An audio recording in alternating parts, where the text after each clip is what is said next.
Number 15's in the books, and 2011 spring is over. I think there were a lot of positives as we went through it. The biggest positive is I think we came out of this one very healthy. We weren't able to say that a year ago at this time, and so we were able to get a lot of scrimmage reps. A lot of young guys had the opportunity to get out here and play, and a lot of people did some good things. As a coach, I don't know that I've ever walked off the field from a scrimmage and felt really good about it.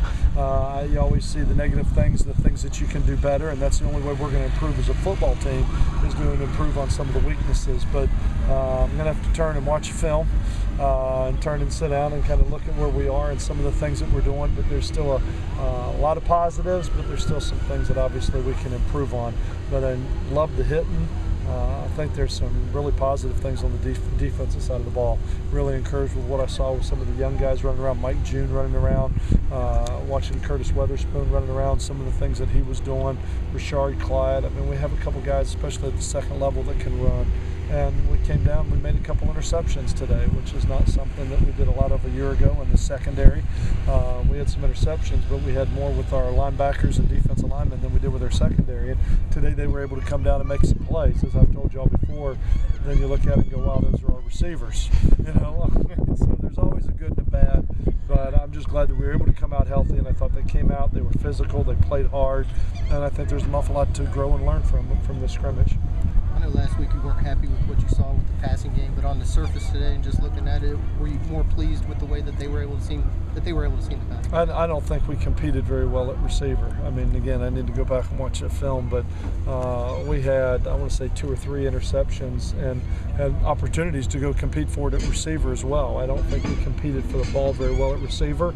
On the positive side, our quarterbacks actually gave them a chance to catch it, where a week ago we threw it 20 yards over everybody's head and we turned and overthrew it, and we're trying to talk to them about turning and giving the receivers an opportunity to turn and go make a play, and I don't think we did that today.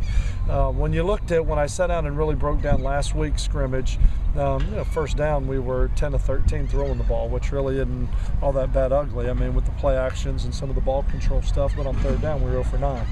So as good as it was maybe on first down ball control, dropping in the pocket, we were not very good. Today I thought we did a much better job of throwing and catching the ball overall on third down in particular. I know last week you specifically didn't want to run the ball or show the run that much, but it seemed like today, it seemed like Murray and Scott both played well. I did. I wanted to see what those guys could do, and I wanted to see what the offensive line was going to do and see some guys step up and how they were going to turn, and if we were able to turn and run the ball in the fall. I mean, like I said, the very first scrimmage was a very run-oriented scrimmage. The second one was pass-oriented. This one had some balance in it, where I thought that, Darryl Scott did some really good things, made some people miss in the open field, and broke a big run. I think Demetrius Murray continues to be solid every single play. I mean, he plays well without the ball. He knows his blocking assignments. He pass pros. He cuts the edges. He's doing all the little things the right way. I think both of those two have a chance to be really good football players. And I thought the offensive line did a pretty decent job today, turning and coming off the ball. We got to get better there, and we got to create some more depth there. But I think they're getting better, and that's all that we can turn and try and do right now. How nice was it to see Darryl push through that injury and be able to get out here on the field? Very. It was great to see Darryl come out here and run, because last week, I mean, he turns and it was probably, first, second series. I mean, all of a sudden he was out of the game. And with Darryl, I mean, Darryl's missed a lot of football and he has some rust on him. He's got a load of talent. But having him come out here and get this many reps is invaluable to him, and it's invaluable to this football team. But I thought it showed some courage on his part with what he's been going through with his calf muscle and just the way that he's treated it this weekend, the treatment that he's gotten. I think he's done a nice job.